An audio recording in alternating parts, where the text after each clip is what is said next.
TG, എനിക്കൊരു ഒരുപാട് കാലമായിട്ടുള്ള ഒരു സംശയം, ഒന്നല്ല രണ്ട് സംശയങ്ങൾ. ഒന്ന്, RSS ഇന്ദിരാഗാന്ധിയെ ഏതെങ്കിലും കാലത്ത് പിന്തുണച്ചിട്ടുണ്ടോ? രണ്ടാമത്തത് വളരെ പ്രധാനപ്പെട്ടതാണ്, അടിയന്തരാവസ്ഥയ്ക്ക് RSSൻ്റെ സപ്പോർട്ടുണ്ടായിരുന്നോ? അതായത് രാജ്യം വലിയ കുഴപ്പത്തിലാവും, അതുകൊണ്ട് അടിയന്തരാവസ്ഥ ആവശ്യമാണ് എന്ന നിലപാട് സംഘത്തിനുണ്ടായിരുന്നോ? ഉണ്ടായിരുന്നെങ്കിൽ RSSനെ നിരോധിക്കില്ല. RSSനെ നിരോധിച്ചിരുന്നല്ലോ. ഇന്ദിരാഗാന്ധി അടിയന്തരാവസ്ഥയിൽ 26 സംഘടനകളെ നിരോധിച്ചു. അതിൽ ഒരു രാഷ്ട്രീയ പാർട്ടിയും ഉണ്ടായിരുന്നില്ല. രാഷ്ട്രീയം എന്ന പേരുള്ള ഒരേ ഒരു സംഘടന, അത് രാഷ്ട്രീയ സ്വയം സേവക സംഘം അതായിരുന്നു. അപ്പോൾ ഇന്ദിരാഗാന്ധിയെ സപ്പോർട്ട് ചെയ്യുന്ന ആൾക്കാരെ ഇന്ദിരാഗാന്ധി എന്തിനാണ് നിരോധിക്കുന്നത്? ബാലാസാഹിബ് ദേവറസ് ആയിരുന്നു അന്ന് സർസംഘ കലക്ടർ. യർവാദ ജയിലിലായിരുന്നു അദ്ദേഹം ഇന്ദിരാഗാന്ധിക്ക് കത്തയച്ചു, നിങ്ങൾ ഞങ്ങളെ നിരോധിച്ചത് എന്തിനാണെന്ന് എനിക്ക് മനസ്സിലാവുന്നില്ല. നിങ്ങളുടെ കേസ് അലഹാബാദ് ഹൈക്കോടതിയിൽ തോറ്റു, സുപ്രീം കോടതിയിൽ ജയിച്ചു, അഭിനന്ദനങ്ങൾ. ഞങ്ങൾക്കതിൽ കേസിലൊന്നും ഞങ്ങൾ കക്ഷിയല്ല, ഒന്നുമല്ല. പിന്നെ നിങ്ങൾ 20 പരിപാടി ഇറക്കി. ഇതൊന്നും RSSനെ ബാധിക്കുന്ന കാര്യമില്ല. ഫോർ എക്സാമ്പിൾ, ലോറികൾക്ക് ദേശീയ പെർമിറ്റ് നൽകുക 20 പരിപാടിയിൽ ഒരു ഐറ്റമാണ്. അതിലിപ്പോൾ RSSന് എന്താ? ലോറികൾക്ക് ദേശീയ പെർമിറ്റ് കൊടുക്കുകയോ കൊടുക്കാതിരിക്കുകയോ ഗവൺമെൻറ്റിൻ്റെ ഒരു അഡ്മിനിസ്ട്രേറ്റീവ് ഡിസിഷനാണത്. അതിൽ RSS അതിന് തടസ്സപ്പെടുത്താനോ വഴക്കുണ്ടാക്കാനോ ഒന്നും വന്നിട്ടില്ല. പിന്നെ എന്തിനാണ് നിങ്ങൾ RSSനെ നിരോധിച്ചതെന്ന് മനസ്സിലാവുന്നില്ല. ദയവ് ചെയ്ത് ഞങ്ങളെ പ്രവർത്തിക്കാൻ അനുവദിക്കണം, ഞങ്ങളുടെ മേലുള്ള നിരോധനം നീക്കണം. ഇന്ദിര അതിന് റിപ്ലൈ ഒന്നും ചെയ്തില്ല. അതാണ് ഇപ്പോൾ വ്യാപകമായിട്ട് ഈ ദേവറസ്ജി മാപ്പ് പറഞ്ഞു എന്നൊക്കെ പറഞ്ഞിട്ട് പ്രചരിക്കുന്ന കത്തിൻ്റെ ഉള്ളടക്കം ഇതാണ്. അതിൽ മാപ്പൊന്നുമില്ല, മാപ്പ് പറയേണ്ട കാര്യമില്ല, പ്രത്യേകിച്ചൊരു കുറ്റമൊന്നും ചെയ്തിട്ടില്ല. പിന്നെ ഈ മാപ്പ് പറച്ചിൽ എന്നുള്ള ഒരു സാധനം ഒരു നരേറ്റീവ് റൺ ചെയ്ത് അതിങ്ങനെ ഉറപ്പിച്ചിട്ടുണ്ട്. ആരാർക്ക് കത്തെഴുതി കഴിഞ്ഞാലും അത് മാപ്പാണ് എന്ന് പറഞ്ഞ് പ്രചരിപ്പിക്കുക. EMS അച്യുതമേനോന് കത്തെഴുതി അടിയന്തരാവസ്ഥയിൽ. സിമ്പിൾ ആവശ്യമായിരുന്നു, പുത്തരിക്കണ്ടം മൈതാനിയിൽ യോഗം നടത്താനായിട്ട് അനുവദിക്കണം. ആ കത്തിൻ്റെ ഉള്ളടക്കം വായിച്ചു കഴിഞ്ഞാലും വേണമെങ്കിൽ അതൊരു മാപ്പപേക്ഷയാണെന്ന് പറയാം. ഞങ്ങൾ എന്ത് കുറ്റം ചെയ്തിട്ടാണ് നിങ്ങളൊരു യോഗം നടത്താൻ പോലും സമ്മതിക്കാത്തത്? ഞങ്ങൾ നിരോധിക്കപ്പെടാത്ത ഒരു സംഘടനയാണ്, രാഷ്ട്രീയ പാർട്ടിയാണ്. രാഷ്ട്രീയ പാർട്ടികൾക്ക് പ്രവർത്തന സ്വാതന്ത്ര്യമുണ്ട്. നിങ്ങൾ വിചാരിക്കുന്ന പോലെ നിങ്ങളുടെ പാർട്ടിയെയോ സർക്കാരിനെയോ ഞാൻ വിമർശിക്കും എൻ്റെ പ്രസംഗത്തിൽ എന്ന് കാലയെ കൂട്ടി നിശ്ചയിച്ച് നിങ്ങൾ എൻ്റെ യോഗം തടയുന്നത് ശരിയാണോ? ഇങ്ങനെയൊക്കെ ചോദിച്ചുകൊണ്ടാണ് EMSൻ്റെ കത്ത്. അപ്പോൾ ആ കത്ത് വേണമെങ്കിൽ EMS മാപ്പ് പറഞ്ഞു എന്നൊക്കെ പറയും. പിന്നെ പെർമിഷൻ കൊടുത്തോ ഇല്ലെന്ന് എനിക്ക് ഓർമ്മയില്ല, പക്ഷേ ആ കത്തൊന്ന് പുറത്തു വന്നിരുന്നു. അപ്പോൾ ഇതുപോലെ കത്തെഴുതുക എന്നുള്ളത് ഒരു സിവിലൈസ്ഡ് മനുഷ്യരുടെ സ്വഭാവമാണ്. What are you doing? What is that I did against you? Why are you behaving like this എന്ന് ചോദിക്കുക. അപ്പോൾ RSSനെ നിരോധിച്ചു. അതേസമയം ജമായത്തെ ഇസ്ലാമിയെയും ഇന്ദിരാഗാന്ധി നിരോധിച്ചു. തൂക്കം ഒപ്പിക്കണമല്ലോ, ഹിന്ദുക്കളെ മാത്രം ഉപദ്രവിച്ചു എന്ന് വരരുത്, അങ്ങനെ ജമായത്ത്. പക്ഷേ അവർ കാര്യമായിട്ട് അറസ്റ്റിലാവുകയോ പിടിക്കുകയൊന്നും ചെയ്തില്ല. RSSനെ മുഴുവൻ നിരോധിച്ചു. ഈ കത്ത് ഇദ്ദേഹം എഴുതുന്നത് 75 ഒക്ടോബറിലാണ്. 75 നവംബർ മുതൽ RSS ഇതിനെതിരെ സത്യാഗ്രഹം തുടങ്ങി. സത്യാഗ്രഹികളെ മുഴുവൻ അറസ്റ്റ് ചെയ്തു, തല്ലി, ഒരുപാട് ദ്രോഹിച്ചു. പുറത്തൊരുപാട് പേര് ഒളിവിലായിരുന്നു. അപ്പോൾ ഒളിവിലായിരുന്നവർ അറസ്റ്റ് ചെയ്യപ്പെട്ടില്ല എന്ന് പറഞ്ഞ് അടുത്ത വാദം വരുന്നുണ്ട്. നിങ്ങളുടെ വലിയ നേതാവായിരുന്നു K. ഭാസ്കർ റാവു, പക്ഷെ അദ്ദേഹം ജയിലിൽ പോയില്ല. കാരണം പോകാൻ ഉദ്ദേശമുണ്ടായിരുന്നില്ല. അണ്ടർഗ്രൗണ്ടിൽ കുറച്ച് പേർ, ഓവർഗ്രൗണ്ടിൽ കുറച്ച് പേർ. ഇപ്പം ഇവർ പേര് മാറ്റി വേഷം മാറ്റി നടക്കുന്നുണ്ട്. ആ കഥയാണ് ഞാൻ ഭാസ്കർ റാവു എൻ്റെ ഹോസ്റ്റലിൽ വന്ന കാര്യമൊക്കെ ഒരു തവണ പറഞ്ഞത്. അപ്പോൾ ഇങ്ങനെ പ്രവർത്തിക്കുമ്പോൾ കുറേ അധികം പേര് അറസ്റ്റ് ചെയ്യപ്പെടും. അറസ്റ്റ് ചെയ്യപ്പെടുന്നവരെ ആരൊക്കെ എന്ന് മുൻകൂട്ടി തീരുമാനിച്ച് അവരാണ് സത്യാഗ്രഹത്തിന് പോകുന്നത്. P. പരമേശ്വരൻ പ്ലാൻ ചെയ്ത് സത്യാഗ്രഹം നടത്തി അറസ്റ്റിലായ ആളാണ്. P. പരമേശ്വരനെ അറസ്റ്റ് ചെയ്യാൻ ഒരുപാട് ശ്രമിച്ചു. കയ്യിൽ കിട്ടിയില്ല.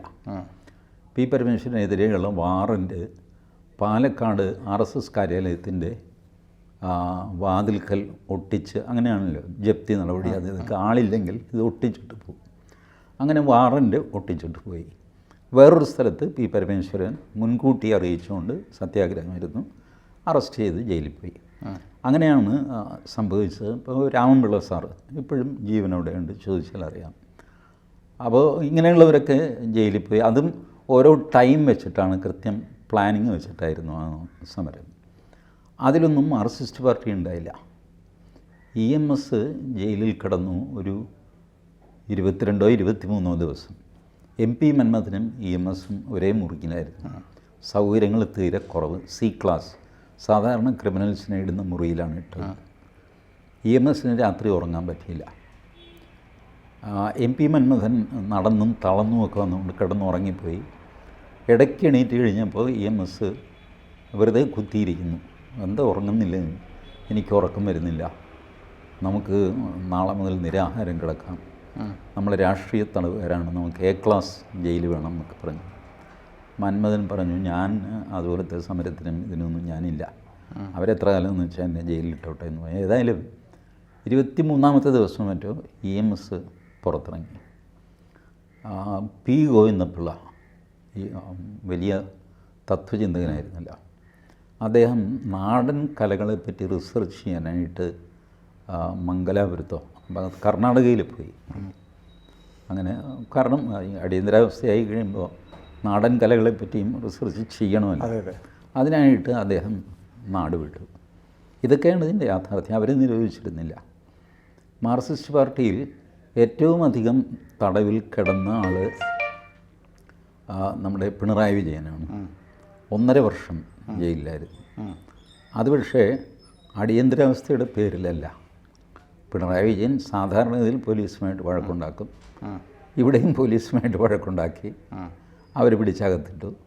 അടിയന്തരാവസ്ഥയാണെങ്കിൽ ഈ EMS ഒക്കെ ഇറങ്ങിയ പോലെ പിണറായി വിജയന് ഇറങ്ങുമായിരുന്നു 10-20 ദിവസം കൊണ്ട്. അത് സാധിച്ചില്ല എന്താണെന്ന് വെച്ച് കഴിഞ്ഞാൽ മെക്കിട്ട് കയറി വഴക്കുണ്ടാക്കുക, അടിപിടി ഉണ്ടാക്കുക. ഇത് പിണറായി വിജയൻ്റെ പണ്ടേയുള്ള സ്വഭാവമാണ്. അതിന് രക്ഷാപ്രവർത്തനം എന്നാണല്ലോ പുള്ളി വിളിക്കുന്നത്. അപ്പോൾ അങ്ങനെ രക്ഷാപ്രവർത്തനം നടത്തിയതിൻ്റെ പേരിൽ 1.5 വർഷം ജയിലിൽ കിടന്നു പിണറായി വിജയൻ. പിന്നെ ഞാൻ കേട്ടിട്ടുള്ള ഒരറസ്റ്റ്, അത് കേട്ടുകേഴ്വി മാത്രമാണ്, അന്നിങ്ങനെ പത്രത്തിലൊന്നും വരില്ലല്ലോ. CBC വാര്യർ എന്ന് പറഞ്ഞിട്ട് ഹരിപ്പാട് MLA ഉണ്ടായിരുന്നു, കമ്മ്യൂണിസ്റ്റ് പാർട്ടി CPMൻ്റെ. അദ്ദേഹത്തെ അറസ്റ്റ് ചെയ്യാൻ ചെന്ന പോലീസുകാരെ അതിലൊരാളെ അദ്ദേഹം തല്ലി, ഒറ്റ അടി വെച്ച് കൊടുത്തു വീട്ടിൽ വെച്ച്. കാരണം CBC വാര്യർ കിരീടം വയ്ക്കാത്ത രാജാവാണ്, എന്നെ അറസ്റ്റ് ചെയ്യാനും ഒറ്റ അടി വെച്ച് കൊടുത്തു. അടി കൊടുത്തു കഴിഞ്ഞപ്പോൾ പ്രശ്നം മാറി. അങ്ങനെ CBC വാര്യരെയും അവർ പൊക്കി. പിന്നെ എപ്പോൾ വിട്ടു എന്നോ എന്താണെന്നോ എനിക്കറിയില്ല. എനിക്ക് നേരിട്ടറിയാവുന്നൊരു കാര്യം, എൻ്റെ ഒരു SFI സുഹൃത്തുണ്ടായിരുന്നു, അവനെ അറസ്റ്റ് ചെയ്തു. അവൻ്റെ അച്ഛൻ കോൺഗ്രസ്സുകാരനായിരുന്നു. പക്ഷേ അദ്ദേഹം മകനെ റിലീസ് ചെയ്യാൻ സമീപിച്ചത് AK ഗോപാലനെയാണ്. AK ഗോപാലൻ അന്ന് മോഹൻമയിലുണ്ട്. മോഹൻമയിൽ ചെന്ന് AKജിയെ കണ്ടു. എങ്ങനെയാണ്, മകൻ SFIയിലാണ്, ഞാൻ കോൺഗ്രസ് ആണെങ്കിലും അത് സാരമില്ല. അപ്പോൾ ഇദ്ദേഹം സംഘടനാ കോൺഗ്രസ് മറ്റുമാണ്, ഇന്ദിരാ കോൺഗ്രസ് അല്ല. അപ്പോൾ ഏതായാലും AKജി ഇടപെട്ടിട്ട് മകനെ വിടിയിച്ചു. ആ മകനാണ് എന്നോട് പറഞ്ഞത്, എൻ്റെ അമ്മാവൻ്റെ മകൻ അവിടെ കിടന്ന് ഭയങ്കര തല്ലുകൊള്ളുകയാണെന്നൊക്കെ പറഞ്ഞു. കാരണം അയാൾ RSS ആയിരുന്നു, ഇവൻ SFI. ഇവൻ SFI ആയതുകൊണ്ട് ഇവന് തല്ലൊന്നും കിട്ടിയില്ല. പക്ഷേ ഇവൻ്റെ കൺമുമ്പിൽ ഒരേ ലോക്കപ്പിലിട്ട് RSSകാരനെ തല്ലി വശകേടാക്കി. ഈ RSS അടിയന്തരാവസ്ഥയ്ക്ക് അനുകൂലമായിരുന്നു എന്ന് പറഞ്ഞാൽ ഇപ്പം എന്താ ചെയ്യുക, ആർക്കാ എന്താ പറഞ്ഞുകൂടാത്ത? അങ്ങനെ ചിലർ പറയും ഇന്ദിരാഗാന്ധിയുമായിട്ട് അടുപ്പമായിരുന്നു, സപ്പോർട്ട് ചെയ്തിരുന്നു. എന്താ കാര്യം? പിന്നെ ഇന്ദിര എന്താ ഇത്ര വലിയ? അങ്ങനെ ഇപ്പോൾ മാത്രമല്ല രീതി, ഞാൻ മുമ്പും വായിച്ചിട്ടുണ്ട്. അതായത് RSSന് കോൺഗ്രസുമായിട്ട് നല്ല ബന്ധമുണ്ടായിരുന്നു. ഇന്ദിരാഗാന്ധി അധികാരത്തിൽ വരാൻ പലപ്പോഴും സഹായിച്ചിട്ടുണ്ട് ഇലക്ഷനിലൊക്കെ. ഇതൊക്കെ മുമ്പേ കേട്ടിട്ടുണ്ട്. ഇങ്ങനെ ഞാനൊന്ന് എഴുതുന്നു നോക്കുക. CPMന് കോൺഗ്രസുമായിട്ട് എപ്പോഴും ഒരു ദാസ്യഭാവത്തിലുള്ള ബന്ധമുണ്ടായിരുന്നു. ഒരു ലേഖനം എഴുതി അവിടെ പ്രസിദ്ധീകരിച്ചു, ഇവിടെ പ്രസിദ്ധീകരിച്ചു, 4 പ്രസിദ്ധീകരിച്ചു. അപ്പോൾ സുനിൽ പറയും, ഞാൻ അവിടെ ഇവിടെയൊക്കെ വായിച്ചിട്ടുണ്ട് CPMന് കോൺഗ്രസ്സിന്. ഇതല്ലാതെ വേറെ എന്താ ബേസിസ് ഉള്ളത്? സുനിൽ തന്നെ ഇപ്പോൾ പറയാൻ പറ്റുമോ എവിടെ വായിച്ചു, എന്ത് വായിച്ചു, ആരെഴുതി? പക്ഷേ ഒരിക്കലും കോൺഗ്രസ് യു ജസ്റ്റ് ക്രിയേറ്റ് 4 പേരെ കൊണ്ട് ലേഖനം എഴുതിക്കുക, ആ ലേഖനം കൂട്ടി ചെയ്തിട്ട് 8 പേരെ കൊണ്ട് ലേഖനം എഴുതിക്കുക. Salma quotes Sabrina, Sabrina quotes Salma. ഈ ഇക്വേഷനിൽ ആൾക്കാർ എഴുതിക്കൊണ്ടിരിക്കും. ഇത് മാർക്സിസ്റ്റ് പാർട്ടി പണ്ട് മുതലേ ചെയ്യുന്നതാണ്. ഇപ്പോൾ CDS ഉണ്ടല്ലോ തിരുവനന്തപുരത്ത്, സെൻറ്റർ ഫോർ ഡെവലപ്മെൻറ്റ് സ്റ്റഡീസ്. അവർ ചെയ്യുന്നത് 2-3 പേരുണ്ട്. ഡോക്ടർ ജയപ്രഭാഷ്, ഡോക്ടർ കണ്ണൻ ആണെന്ന് തോന്നുന്നു, പിന്നെ ഒന്ന് മൈക്കിൾ തരകൻ. ഈ 3 പേര്. മൈക്കിൾ തരകൻ എഴുതും, അത് വെച്ചിട്ട് കണ്ണൻ എഴുതും, ഈ 2ഉം വെച്ചിട്ട് പ്രഭാഷ് എഴുതും. പ്രഭാഷിനെയും കണ്ണനെയും ഉദ്ധരിച്ച് വീണ്ടും മൈക്കിൾ തരകൻ എഴുതും, മൈക്കിൾ തരകനെയും പ്രഭാഷിനെയും ഉദ്ധരിച്ചിട്ട് കണ്ണൻ എഴുതും, കണ്ണനെയും മൈക്കിൾ തരകനെയും ഉദ്ധരിച്ച് പ്രഭാഷ് വീണ്ടും എഴുതും. അപ്പോൾ ഇങ്ങനെ ബുക്കുകൾ ഇങ്ങനെ വർദ്ധിച്ചുകൊണ്ടിരിക്കും. ഇതിൽ റെഫറൻസ് നോക്കുമ്പോഴാണ് കണ്ണൻ്റെയാണ് റെഫറൻസ്. ശരി, കണ്ണനെ ഏതാ റെഫർ ചെയ്തത്? മൈക്കിൾ തരകനെയാണ്. വീണ്ടും മൈക്കിൾ തരകനെ ആരെ റെഫർ ചെയ്തു? കണ്ണനെ റെഫർ ചെയ്തു. ഇതാരും സൂക്ഷ്മമായിട്ട് നോക്കുന്നില്ല. അതിൻ്റെ അല്ല, നോക്കില്ല എന്ന് യു ക്രിയേറ്റ് എ നരേറ്റീവ്. ഇത്രയൊന്നും ഡീറ്റെയിൽ ആയിട്ട് ആരും പോവില്ല, ചുമ്മാ അങ്ങ് ക്രിയേറ്റ് ചെയ്താൽ മതി. അല്ല, ഇപ്പം നോക്ക്, ഇപ്പോൾ കേരളത്തിലെ സിലബസ് ഇപ്പോൾ നോക്കും. എഴുത്തച്ഛൻ അപ്രത്യക്ഷനാണ്, പ്രമോദ് രാമൻ ആണ് പ്രത്യക്ഷപ്പെടുന്നത് സിലബസിൽ. കേരളത്തിൻ്റെ സാഹിത്യരംഗത്ത് എഴുത്തച്ഛൻ വട്ടപൂജ്യമാകുകയും പ്രമോദ് രാമൻ വലിയ മഹാ എഴുത്തുകാരനാകുകയും ചെയ്ത ഒരവസ്ഥ മൊത്തം മലയാള സാഹിത്യത്തെ തലകുത്തി നിർത്തിയിരിക്കുകയാണ്. നമ്മൾ ആരെങ്കിലും അറിഞ്ഞിട്ടുണ്ട്? പക്ഷേ ഇപ്പോൾ പഠിച്ചു വരുന്ന പിള്ളേർ 10 വർഷം കഴിഞ്ഞാൽ അവർ പൊതുരംഗത്ത് നമ്മളെപ്പോലെ ഇങ്ങനെ ചർച്ച ചെയ്യുമ്പോൾ അവർ പ്രമോദ് രാമനെ പറ്റി ചർച്ച ചെയ്യും. എഴുത്തച്ഛൻ ഞാൻ കേട്ടിട്ടുണ്ട് അങ്ങനെ ഒരു അച്ഛനുണ്ടായിരുന്നു എന്ന് പറഞ്ഞിട്ട് ഏതമ്മയുടെ അച്ഛനായിരുന്നു ആർക്കും. എനിവേ, അത് പോട്ടെ, പ്രമോദ് രാമൻ എന്ന് പറഞ്ഞിട്ട്. അപ്പോൾ എഴുത്തച്ഛൻ്റെ ശ്രീരാമൻ അപ്രത്യക്ഷനാകുകയും ആ സ്ഥലത്ത് പ്രമോദ് രാമൻ വരികയും ചെയ്യുന്ന ഒരവസ്ഥ കേരളത്തിൽ നിൽക്കുന്നു. അങ്ങനെയാണ് ഈ RSS ഇന്ദിരാഗാന്ധിയെ സഹായിച്ചു, അടിയന്തരാവസ്ഥയെ പിന്നെ. ശരി, അപ്പോൾ അടിയന്തരാവസ്ഥയെ എതിർത്തത് ആരാ? അതോ ആരും എതിർത്തില്ലേ? പ്രതിപക്ഷത്ത് ആര്? പ്രതിപക്ഷത്ത് ആരായിരുന്നു അന്ന്? അതൊന്നും നോക്കണ്ടേ, ആരായിരുന്നു ഈ പ്രതിപക്ഷം? ജയപ്രകാശ് നാരായണൻ, അടൽ ബിഹാരി വാജ്പേയി, ലാൽ കൃഷ്ണ അദ്വാനി, പീലു മോഡി, രാജ്നാരായണൻ, എല്ലാ ആൾക്കാരും സോഷ്യലിസ്റ്റ് പാർട്ടിക്കാർ, മൊറാർജി ദേശായി, സംഘടനാ കോൺഗ്രസ്. പിന്നെ അടിയന്തരാവസ്ഥ ലിഫ്റ്റ് ചെയ്ത് കഴിഞ്ഞപ്പോൾ കോൺഗ്രസിൽ നിന്ന് ഒരു കഷ്ണം പുറത്തേക്ക് വന്നു. ജഗജീവൻ റാമിൻ്റെ നേതൃത്വത്തിൽ, ജഗജീവൻ റാം, HN ബഹുഗുണ, നന്ദിനി സത്പതി, ഒറീസയിൽ. ഈ 3 പ്രമുഖ നേതാക്കൾ പുറത്ത് വന്നിട്ട് കോൺഗ്രസ് ഫോർ ഡെമോക്രസി, CFD എന്ന് പറഞ്ഞൊരു പാർട്ടി ഉണ്ടാക്കി. അവരും ഈ ജനതാ പാർട്ടിയിൽ ചേർന്ന് അവരായിരുന്നു പ്രതിപക്ഷം. ഈ പറഞ്ഞ നേതാക്കളൊന്നും അതിനകത്തുണ്ടായിരുന്നില്ല. അല്ലെങ്കിൽ ഇവർ പറയട്ടെ എന്ന് ഞാൻ പറയട്ടെ, മാർക്സിസ്റ്റ് പാർട്ടിയുടെ കയ്യിൽ 2 ലിസ്റ്റുകൾ ഇല്ലാത്തതുകൊണ്ട്. ഒന്ന്, പുന്നപ്ര വയലാറിൽ വെടിയേറ്റവരുടെ ലിസ്റ്റ്, 10 പേര് മതി എനിക്ക്, 10 പേര്. അവരുടെ ലിസ്റ്റില്ല. പുന്നപ്ര വയലാർ രക്തസാക്ഷി മണ്ഡപത്തിൽ അവർ രക്തസാക്ഷികളുടെ പേരെഴുതിയിട്ടില്ല, പകരം എഴുതിയിരിക്കുന്നത് P. കൃഷ്ണപിള്ള, AKG ഒക്കെയാണ്. മരിച്ചവരുടെ പേരില്ല അവരുടെ കയ്യിൽ. 2, അടിയന്തരാവസ്ഥയിൽ ജയിലിൽ പോയവരുടെ ലിസ്റ്റ് അവരുടെ കയ്യിലില്ല. ബട്ട് RSSൻ്റെ ഉണ്ട്, പുസ്തകമുണ്ട്, ഒളിവിലെ തെളിനാളങ്ങൾ എന്ന് പറഞ്ഞിട്ട്. അതിൽ ആൾക്കാരുടെ ജയിലിൽ പോയ ഏകദേശം എല്ലാവരുടെയും പേരുകൾ അതിലുണ്ട്. കുറേ മിസ്സായി പോയി കണ്ടിട്ടുണ്ടാകും. ഒരു ഡോക്യുമെൻ്റ് ഉണ്ട് വിച്ച് ഈസ് ബ്ലാക്ക്ഡ് ഔട്ട്. ഉള്ളി RSS സർക്കിളിൽ മാത്രമേ ആ പുസ്തകം വായിക്കപ്പെടുന്നുള്ളൂ. ബാക്കിയുള്ളവരൊന്നും അത് തൊടുകയില്ല. അതില്ല എന്നുള്ള മട്ടിൽ പെരുമാറിക്കളയും. ഇപ്പം ഞാൻ ഈ പറഞ്ഞ പോലെ എഴുത്തച്ഛൻ ഇല്ല, പിന്നെ ഉള്ളതാരാ? പ്രമോദ് രാമൻ. ടിജി, ഞാനൊരു സംശയം. ഇപ്പോൾ എൻ്റെ ആദ്യത്തെ ചോദ്യത്തിന് ഉത്തരം വന്നില്ല. അതായത് കോൺഗ്രസ്സുമായി RSSനെ കാലത്തെങ്കിലും ബന്ധമുണ്ടായിരുന്നു. പിന്നെ RSSൻ്റെ അല്ല, കോൺഗ്രസിനെ കുറിച്ച് പറയുമ്പോൾ കോൺഗ്രസിൻ്റെ ചിഹ്നം ചിലർ പറഞ്ഞു കേട്ടിട്ടുള്ളൊരു നാരേറ്റീവാണ് ഞാൻ പറയുന്നത്.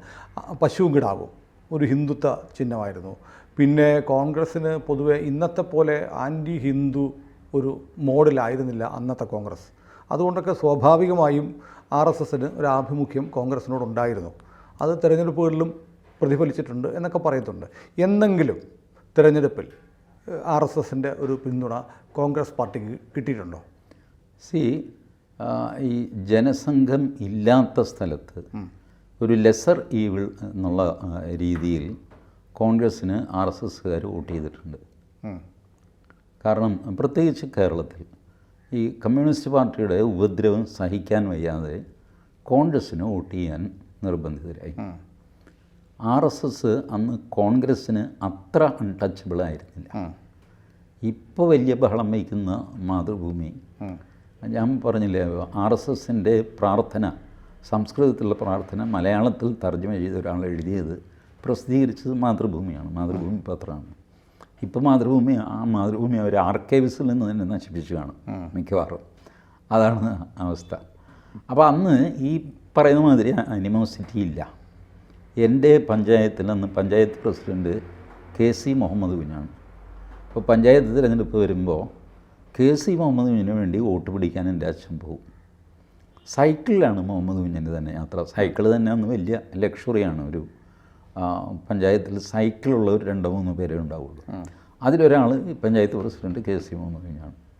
അദ്ദേഹം ശാഖയുടെ സമയമാകുമ്പോൾ സൈക്കിളിൻ്റെ പുറകിലിരുത്തി എൻ്റെ അച്ഛനെ ശാഖയിൽ കൊണ്ടുപോയി വിട്ടിട്ട് ഇനിയിപ്പോൾ നാളെ കാണാം എന്ന് പറഞ്ഞിട്ട് മുഹമ്മദ് കുഞ്ഞ് പോകും. അച്ഛൻ ശാഖയിലേക്ക് കയറും.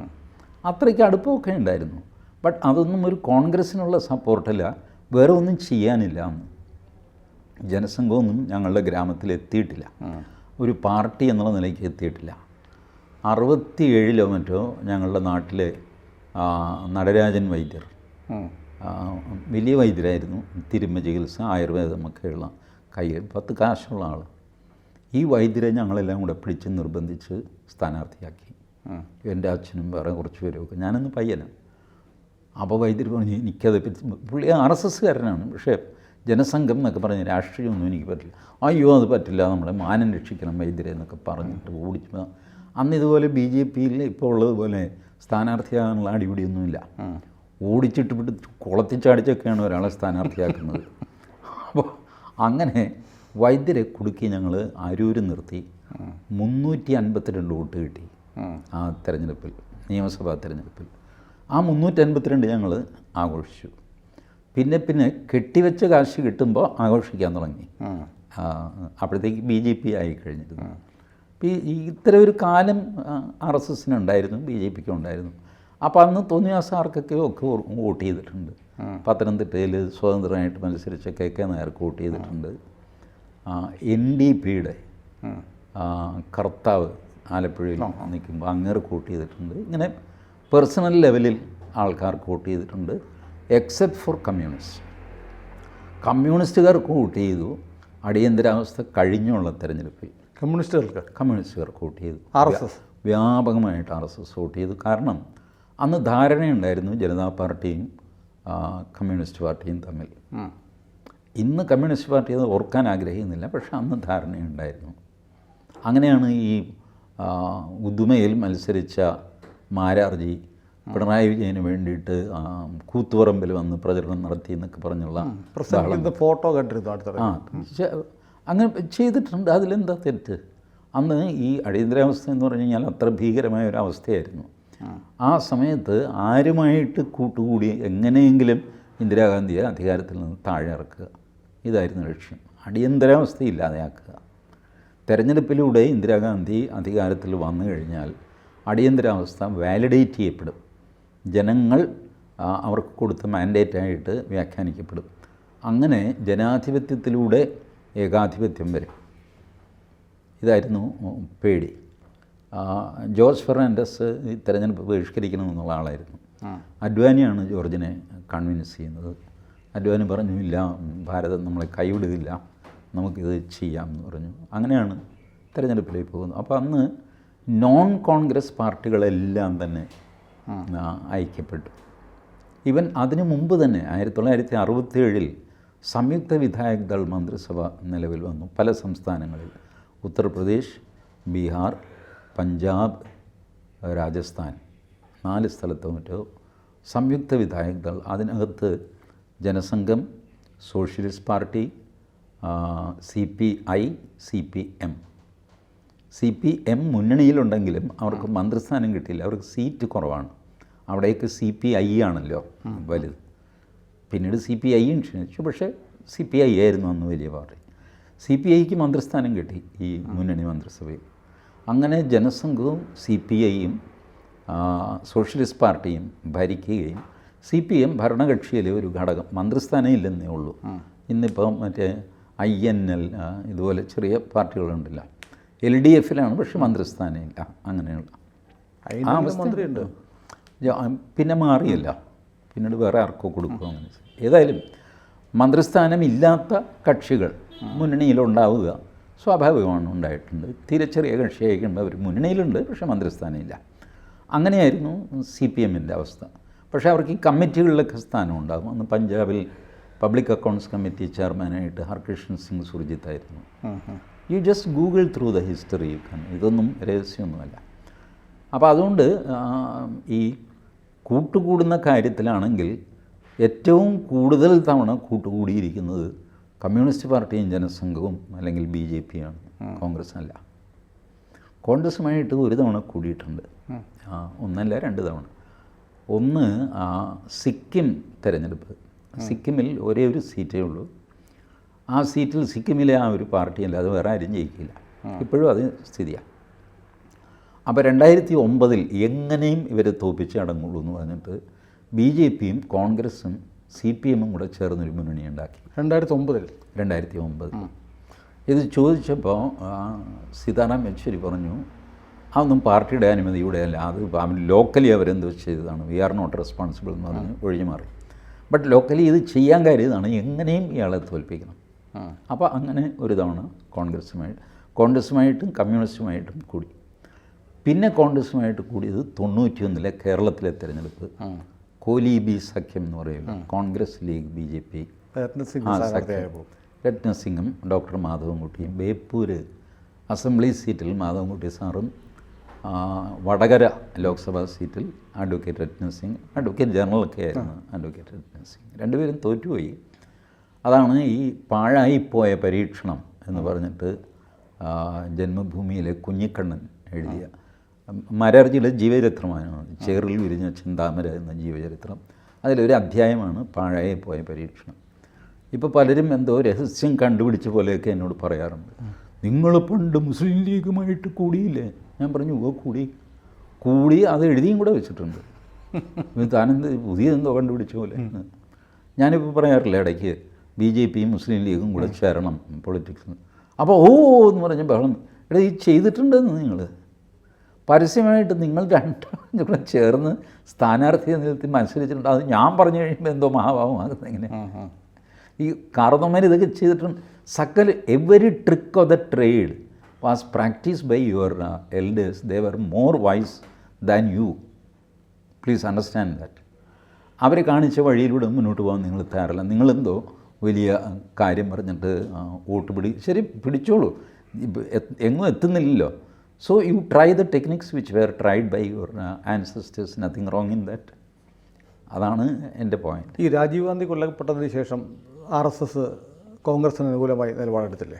നിലപാടൊന്നും എടുത്തില്ല. അന്ന് സംഭവിച്ചതെന്ന് വെച്ചാൽ, ഈ എന്ത് ചെയ്യണം, ഒരു രാഷ്ട്രത്തിൻ്റെ പ്രധാനമന്ത്രിയെ അവരുടെ തന്നെ സെക്യൂരിറ്റി ഗാർഡ്സ് വെടിവെച്ചു വന്ന സംഭവം, അത് രാഷ്ട്രത്തിന് വലിയൊരു അപമാനമാണ്. നമ്മൾ തന്നെ നമ്മുടെ പ്രധാനമന്ത്രിയെ വെടിവെച്ചു. പുറത്തുനിന്ന് ഒരാൾ വന്ന് അസാസിനേറ്റ് ചെയ്ത് കഴിഞ്ഞാൽ നമുക്ക് മനസ്സിലാക്കാം, ഒരു തീവ്രവാദ ഗ്രൂപ്പ് അസാസിനേറ്റ് ചെയ്താൽ മനസ്സിലാക്കാം. ഇതങ്ങനെയൊന്നുമല്ല, അവരുടെ ഇൻഡിവിജ്വൽ തീരുമാനമാണ് ഇവരെ ഇന്ദിരാഗാന്ധിയെ കൊല്ലണം എന്നുള്ളത്. അപ്പോൾ അതിന് ഒരു മറുപടി കൊടുക്കേണ്ടത് ആ പ്രധാനമന്ത്രിയുടെ അതേ പാർട്ടിയെ ബഹുഭൂരിപക്ഷത്തോടെ അധികാരത്തിൽ കൊണ്ടുവന്നിട്ട് വേണം അതിന് മറുപടി കൊടുക്കാൻ. We will not subscribe to this nonsense എന്നൊരു മെസ്സേജ് പോകണം എന്നൊരു വിഭാഗം.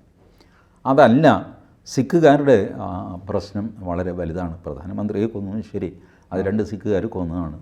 ബട്ട് എന്ന് വെച്ച് സിഖ് സമുദായത്തെ മുഴുവൻ ഉപേക്ഷിക്കാൻ പറ്റില്ല. സിഖ് സമുദായത്തിൻ്റെ കൂടെ നിൽക്കണം എന്ന് പ്രബലമായ BJP വിഭാഗം, അതിൽ അദ്വാനി വാജ്പേയിയൊക്കെ വലിയൊരു പങ്ക് വഹിച്ചിരുന്നു. ഏതായാലും പ്രത്യേക നിർദ്ദേശമോ സംഗതിയോ ഉണ്ടായില്ല. ബട്ട് ഓവർവെൽമിംഗ്ലി ഹിന്ദുക്കൾ കോൺഗ്രസ്സിന് വോട്ട് ചെയ്തു. അത് പ്രധാനമന്ത്രി എന്നുള്ള സ്ഥാനത്തോടുള്ള ബഹുമാനം വെച്ചിട്ടാണ്. ആ ഹിന്ദുക്കളിൽ RSSകാരും ഉണ്ടായിരുന്നു, അല്ലെങ്കിൽ BJP 2ആയിട്ട് ചുരുങ്ങുകയില്ലല്ലോ. അപ്പോൾ അങ്ങനെ വേണമെങ്കിൽ യു ഡെസേർട്ടഡ് BJP എന്ന് പറയാം. അതൊരു പ്രോ കോൺഗ്രസ് വോട്ടല്ല, പ്രോ നേഷൻ. പ്രോ നേഷൻ ഏതാണ് ഇതിൽ എന്ന് ചെറിയൊരു സംശയം. പ്രോ നേഷനാണ്, ബട്ട് പ്രോ സിഖാണ് എടുക്കേണ്ടത്. കഷ്ടപ്പെടുന്നവൻ്റെ കൂടെ നിൽക്കണം. ഇതായിരുന്നു BJPക്കാരുടെ പൊതുവേ ലൈൻ. അവരത് ചെയ്തു, അവർക്കതിനുള്ള ഗുണവും കിട്ടി. ശിരോമണി അകാലിദൾ അന്ന് BJPയുടെ കൂടെ കൂടിയതാണ്. പിന്നെ ഇപ്പോൾ ഈ കർഷക സമരം വന്നപ്പോഴാണ് അവർ മാറിയത്. എത്ര വർഷം ഫെയ്ത്ത്ഫുള്ളായിട്ട് അവർ നിന്നു. അതിനുശേഷമാണ് ശിവസേന പോലും BJPയുമായിട്ട് അടുക്കുന്നത്. അതിനു മുമ്പ് ശിരോമണി അകാലിദൾ അടുത്തിരുന്നു. ശിവസേന ഒരു പാൻ ഇന്ത്യ ഇത് വരുത്താനായിട്ട് ശിവസേന ബേസിക്കലി ഒരു മഹാരാഷ്ട്രക്കാർക്ക് ഇതായിരുന്നു ശിവസേനയുടെ തുടക്കം. ആ തുടക്കത്തിൽ കുറച്ച് ഇന്ദിരാഗാന്ധി പാട്രണൈസ് ചെയ്തു അവരെ. അത് വളർന്നു വരട്ടെ എന്ന് പറഞ്ഞുകൊണ്ട്. കാരണം എനിക്ക് മാനേജ് ചെയ്യാവുന്ന ഒരു ഓപ്പോസിഷൻ വേണം ഉണ്ടാവാൻ എന്ന് ഇന്ദിരാഗാന്ധിയുടെ ഒരു ടെക്നിക്കായിരുന്നു. അത് പൊളിറ്റിക്കൽ ടെക്നിക്കാണ്. You will have an opposition but you can manage it. അങ്ങനെയാണ് അവർ ശിവസേന. പക്ഷേ Bal Thackeray was smarter than Indira Gandhi. Just like Bhindranwale വേറൊരു രീതിയിൽ ഇന്ദിരാഗാന്ധിയെ വെല്ലുവിളിച്ചു. ബാൽ താക്കറെ പൊളിറ്റിക്കലി വെല്ലുവിളിച്ചു. ബാൽ താക്കറെ എന്നിട്ട് വിങ്സ് എക്സ്പാൻഡ് ചെയ്യാനായിട്ട് ഹിന്ദുത്വ അപ്രോപ്രിയേറ്റ് ചെയ്തു. വലിയ ഹിന്ദുത്വ പാർട്ടിയായിട്ട് ശിവസേന മാറി. പിന്നെ BJPയുമായിട്ട് കൂട്ടുകൂടി. Rest is history. TG ഇപ്പോൾ അല്പം മുമ്പ് പറഞ്ഞതിനകത്തൊരു ഒരു സംശയം എനിക്ക്. രാജീവ് ഗാന്ധിയുടെ മരണത്തിന് ശേഷം അങ്ങനെ വോട്ട് ചെയ്തവരിൽ ചെയ്ത ഹിന്ദുക്കളിൽ RSSകാരും ഉണ്ടായിരിക്കാം, അല്ലെങ്കിൽ 2 സീറ്റിൽ BJP ഒതുങ്ങുമായിരുന്നു എന്നൊരു ചോദ്യം, ഒന്നൊരു സ്റ്റേറ്റ്മെൻറ്റ് നടത്തി. അപ്പോൾ ഞാനതിപ്പോൾ കറണ്ട് ഇഷ്യൂയിലേക്ക് കൊണ്ടുവരികയാണ്. അങ്ങനെ ഒരു പക്ഷേ BJPക്കെതിരെ ഈ തെരഞ്ഞെടുപ്പിൽ വോട്ട് ചെയ്തവരിൽ RSSകാരും ഉള്ളത് കൊണ്ടാണോ സീറ്റുകൾ ഇത്ര കുറഞ്ഞത് എന്ന് വേണം മനസ്സിലാക്കാൻ. കാരണം സുധാംശു ത്രിവേദി അദ്ദേഹത്തിൻ്റെ ഒരു ഇൻ്റർവ്യൂവിൽ അദ്ദേഹത്തോട് ചോദിക്കുന്നുണ്ട് ഇത്.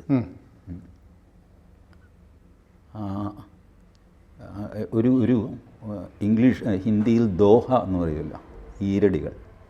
ആ ഈരടികൾ വെച്ചാണ് ഈ ആങ്കർ ചോദിക്കുന്നത്. ഈ കത്തിയോടും ചോദിക്കേണ്ട, വാളിനോടും ചോദിക്കേണ്ട, എന്നെ കൊന്നത് ആരാണെന്ന് എൻ്റെ സുഹൃത്തുക്കളോട് ചോദിച്ചാൽ മതി. ഇങ്ങനെ ഒരു ഈരടിയുണ്ട്. ഒരുപാട് മുറിവുകളേറ്റു, ഒരുപാട് ചോദ്യങ്ങളുണ്ട്. ഒന്ന് സ്നേഹത്തോടെ ചോദിച്ചാൽ ഞാൻ എന്തും തുറന്നു പറയാം. ഇതാണ് അടുത്ത ഈരടി. അപ്പോൾ ചോദ്യകർത്താവ് ഇത് രണ്ടും കൂടെ പറയുന്നു. അപ്പോൾ അതിന് സുധാംശു എന്നിട്ട് ഇയാൾ ചോദിക്കുന്നു, അയോധ്യയിൽ എന്താണ് സംഭവിച്ചത്?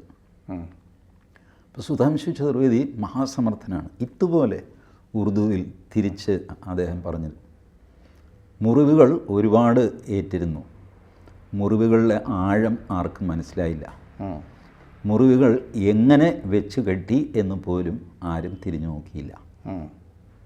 ആ അർത്ഥത്തിൽ സുധാംശു ത്രിവേദി മറുപടി പറഞ്ഞു. ഇതിനർത്ഥം എന്താ? മുറിവുകളുണ്ടായിരുന്നു എന്ന് അഡ്മിറ്റ് ചെയ്യുകയാണ്.